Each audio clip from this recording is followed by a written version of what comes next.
Hello, is it working? I want to see some hearts floating up um, to make sure. There's no way of knowing. It says I'm live.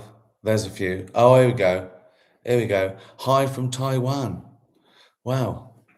Um, hey, Rick, New York. Hi. Hello, Ricky. It's a work in Plymouth, Morocco, um, Kentucky, Manchester.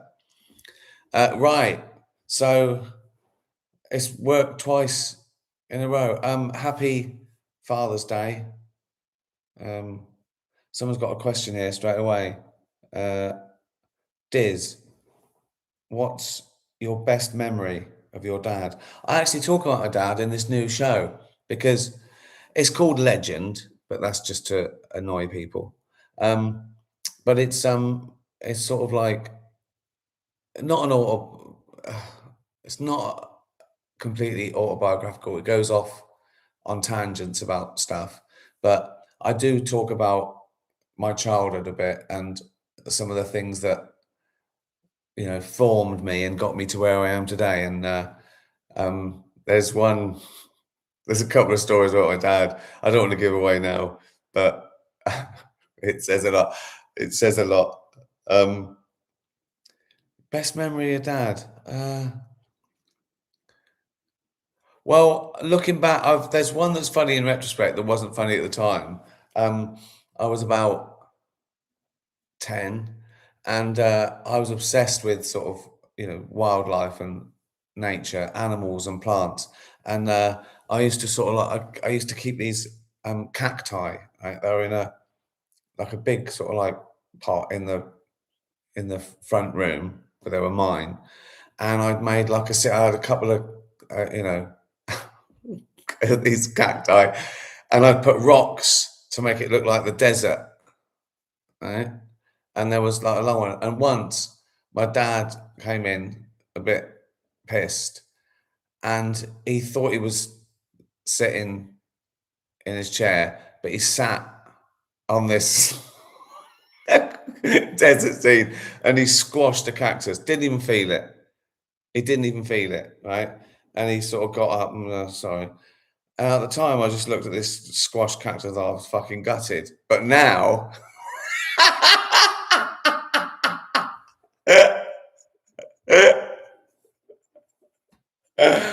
oh God, fucking hell.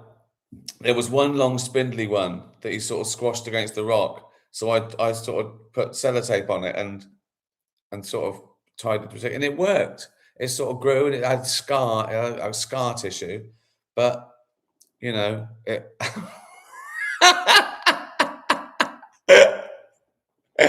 didn't even fucking feel it.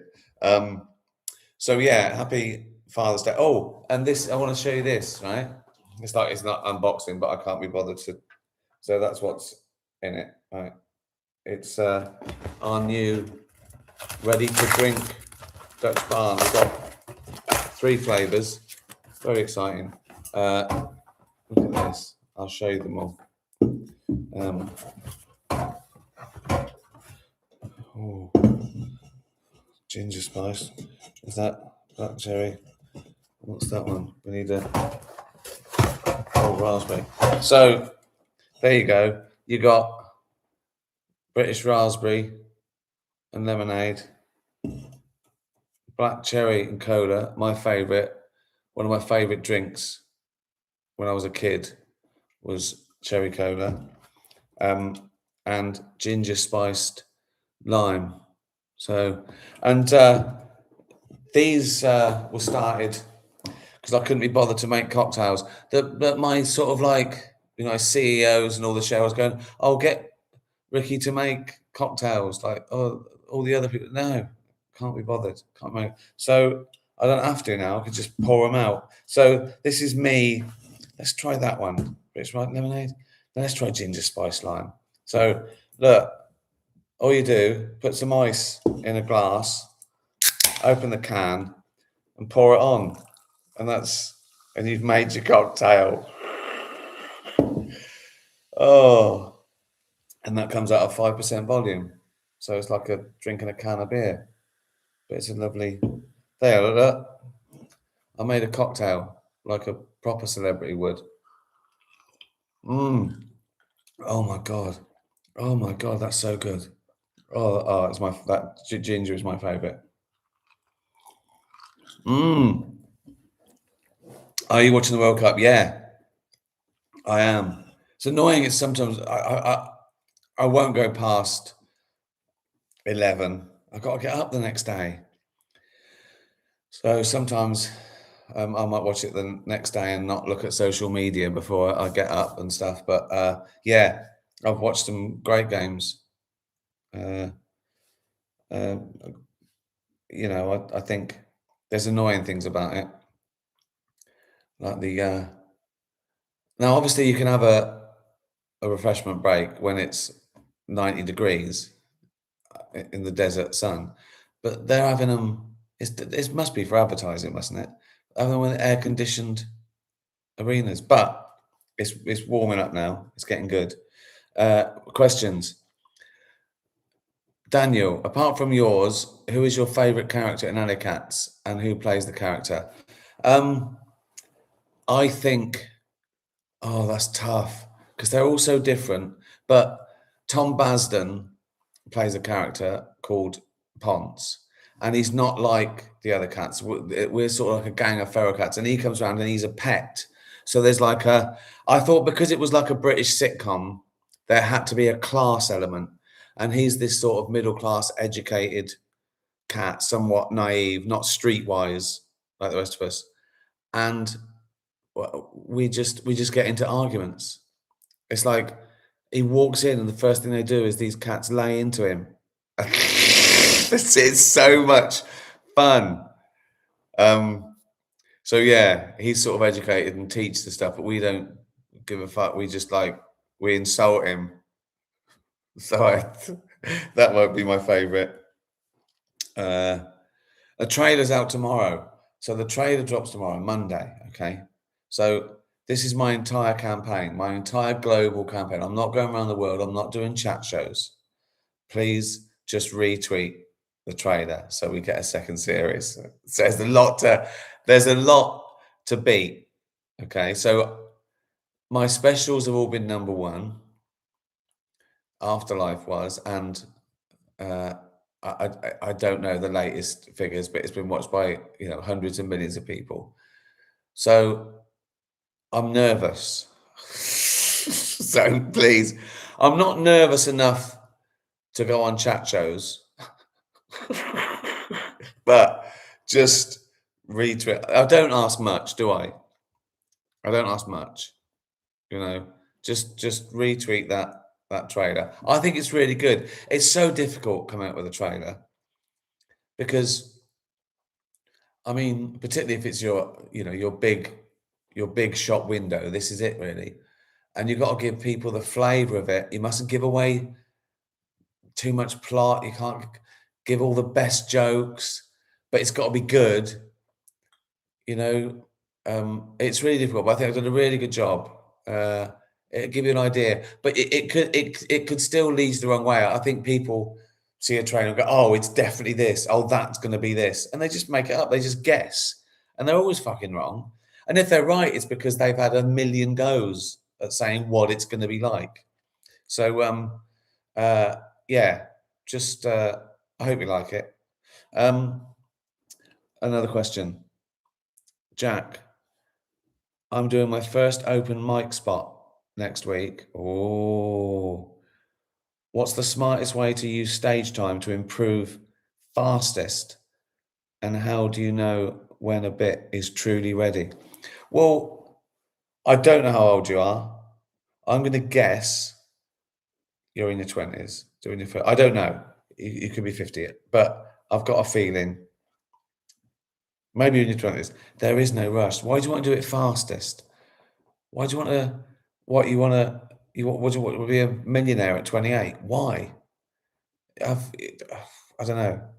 Um, it's always going to. Whenever you start, it's always going to take 10 years to be really good and you know, everything's working. And even then, what do you want to do? Why do you want to do it? Do you want to do stand-up because you love stand-up and you want to do that for the rest of your life and travel the world, or not? You know, not all stand-ups get to, very few stand-ups get to travel the world. Um, you know, do you want to do it because it's better than working in a factory, an office? You know, and would you be happy doing 5 gigs a week? You know, playing to a few thousand people a year, making. It depends what you want. If it's just the craft, it's stage time. It's only stage time. You come up with ideas and you try them out. As I've said before, stage time is worth 50 times writing time. You don't know how good that is until you say in front of a stage. If you could do, and some people do this, 5 gigs a night. They go from one club to another doing 5, 10. You know, that's the fastest way to do it. And that's without compromise, because it just gets better. It just gets better. You've got to think of it like a craft and a learning process. It's like an erosion. You know, if you keep rubbing, sandpaper against a rock, it eventually, you'll wear it down.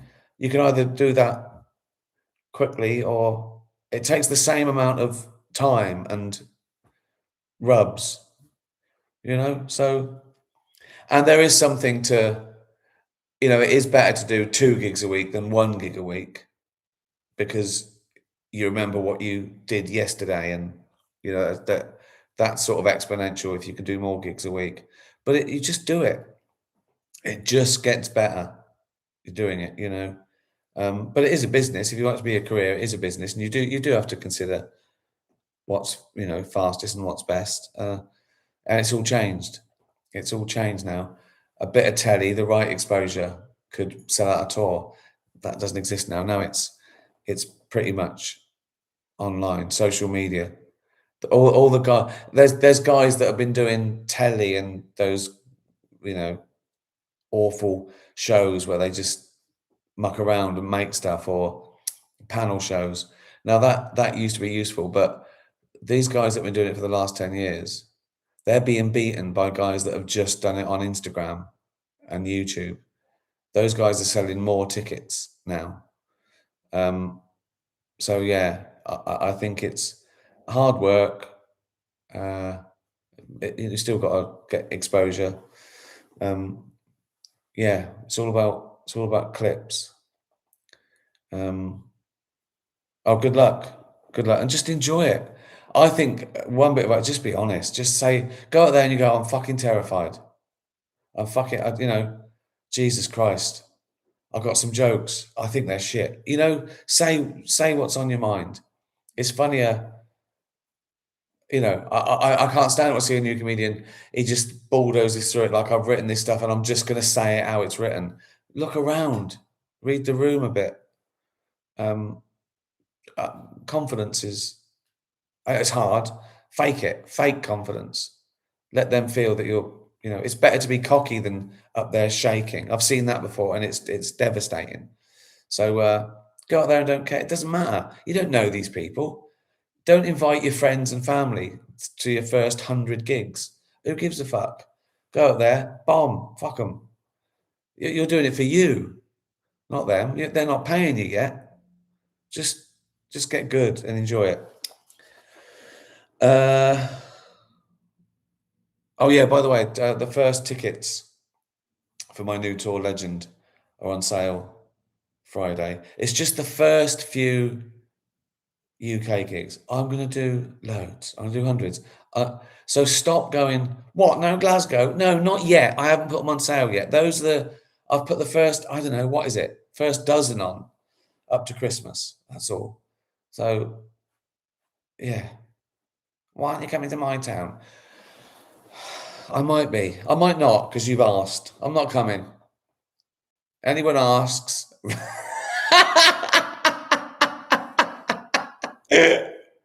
I can read these things now. Slough, question mark. Come on, be serious.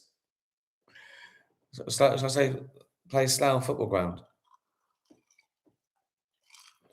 What if it rains? Right. Question. Benson, congrats on 25 years of The Office. Which scene or moment from the original series do you think holds up best in 2026 and why? Uh, I think it all holds up pretty well.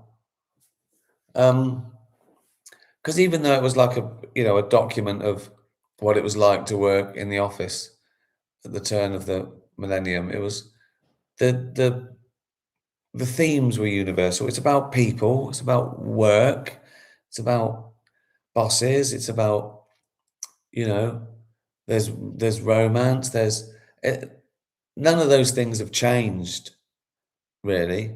It's not about the politics of the day or celebrities of the day. Or everything's pretty relevant, I think. It might seem a bit quaint now, uh, but I think it stands up, and I'll tell you why. I've secretly filmed a little thing for this channel around the 25th anniversary of choosing some of my favorite moments and talking about what happened, how they were filmed. So I don't give too much away, but yeah, I think it all stands up. Favorite Brent moment? What I I do like. I think my favorite episode still is Ep 4, season 1, the training day. There's so much stuff in that. There's so much stuff, and there's so much stuff that's so personal because he gets his guitar out, and I'm a failed musician. I used to do those training sessions, so I really, I really felt that one, and that still stands up. Um, so yeah, I think maybe uh, I think it might be him arguing with trying to hijack his own training day in the role play, which I talk about where that idea came from, and yeah. So look forward to that. What else? Oh yes, you come on. I know it's just like a shot, but you've got to get one of them. They're doing really well, but please get one. It's a whole liter.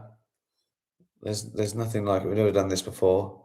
What a lovely little memento there. A little fella there doing his little dance. Little fat fella, little fucking fat fucking fool, little stupid, little fucking fat fucking froggy fucking twat. Look at that little fat fucking bearded cunt. Look at that little. So yeah, get that from dutchbarn.com. Cheers. I'm enjoying these. I might get them sponsored. What do you think? Who's going to sponsor this shit? Who's going to sponsor this? So we're going to go to fucking Pepsi Cola and go, do you want to sponsor Ricky Gervais? Oh, interesting. What does he do? He just he answers questions sometimes from people in institutions. Sometimes he talks to cats and dogs. Sometimes they get a bottle of Dutch Barn and point to himself and call him a little fat fucking froggy fucking fat toady cunt. And they go, we're not interested. We're not gonna. We're not. We're not gonna spot. I was thinking of things because my new stand up. I'm going back and I'm talking about childhood and my parents and all that, my family and school. I remembered. I remember the thing at the time. I think I must have been 13 or 14. It was one of the funniest things I'd ever seen. It was we used to have to do French, right? No one wanted to do French from 11 to like 15 or what was ever compulsory. No one wanted to learn French. We just learned a bunch of idiots. And the teacher, very sort of serious man, he was maybe middle aged, maybe a bit older at the time. So yeah, his name was Mr. Campbell, and he was just a nice, quiet, very learned sort of guy. And I don't know if he knew no one wanted to learn French, but we went along with it. And I remember we had those sort of booths. We had a few booths. They'd been like a big fundraiser, and some of the parents had helped, fund it. It was a state school, and I remember it vaguely. It was like you went in the booth, right, and you put your headphones on, a little microphone, and someone on the other end, sort of a loop recording or something, and they would go, "Repeat after me. Le chat est sur le mur. The cat is on the wall." No, you say it, and you go, "Le chat is on." But of course, people weren't saying that. When they went, "Repeat after me.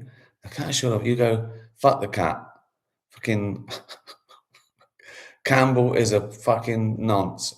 Just all this shit we'd say. And he listened in one day and he went fucking mental. He went absolutely mental. He went, "This is disgusting. Do you think your parents would have wasted that money on that?" Right? And then he went, "And these exercise books." And he got exercise books where people had scrawled on them obscenities and all this, right? And he said, he said, look at these. He said, "Do you want me to put up a piece of paper every day so you can come in and draw genitals? Is that what you want?" It was a proper breakdown. Everyone's like sort of a bit scared. And I was thinking, don't laugh, right? Because it's funny. Anger is funny. I've always found it funny, right? And then he got one book and he went, "Oh, this is Wesley Kane's book," right? And he went, "Oh, look what he's written there. How clever. Campbell is shit," right? And then he goes, "Oh, Campbell is a lump of shit. Oh, genius." And I'm like, "Fucking hell, this is tough," right? And he's right on us. And then he went, "Look at this," right? And inside the back page, this kid had drawn a big knob, like a well-drawn knob and bollocks with wings, right? And he went up to him and he went, "What is that?" And the kid went, "Dicky bird, sir." And I fucking went, I like that. And Mr. Campbell shouted at me, "I'm glad you find it funny, Mr. Gervais." And yeah, it was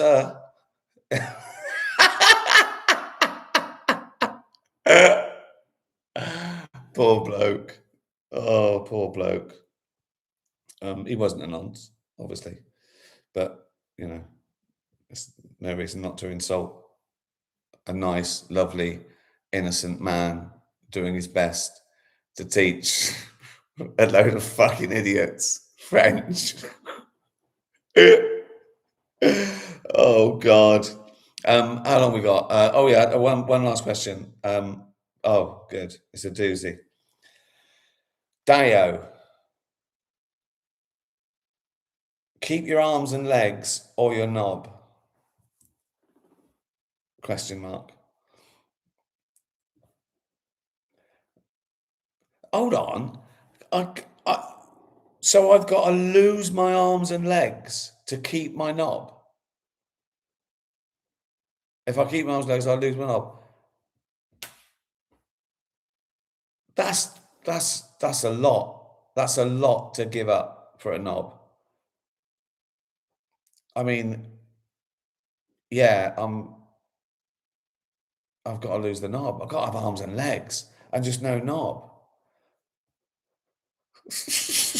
Who would who would keep their knob? So if I chose my knob, I'm there. I've got a knob, but I've got no arms and legs, and I'm just plonked on the floor, just going, "Oh fucking hell! At least I've got a knob." What am I gonna?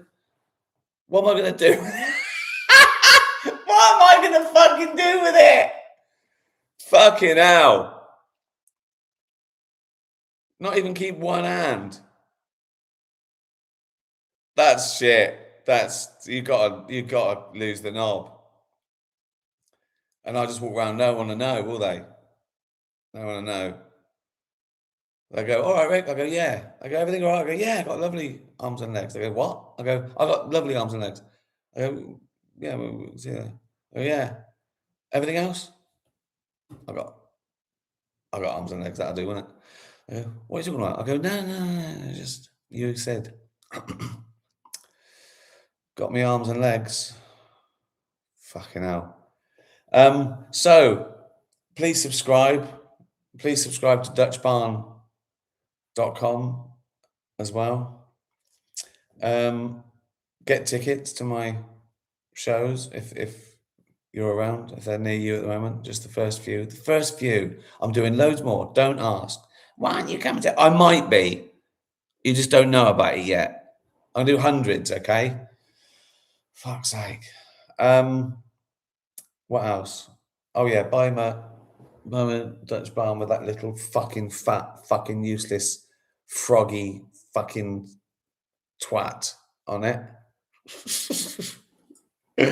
Oh, and if you buy, I think if you buy some of these cans in a bottle, you're guaranteed that you can get a ticket on pre-sale. I mean, you still have to buy it, but there's something going on there that you get the pre-sale tomorrow. Look it up, dutchbarn.com. Oh, fucking hell. Alicat's trailer tomorrow. Please just retweet it. A lot went into it. Thanks for this. I hope you enjoyed it. Happy Father's Day. And tatty bye, everybody. Be nice to animals. I've got to turn it off now. Oh, it's nice and easy. End stream. It says it there. Cheers. It's going too well, isn't it? Bye-bye.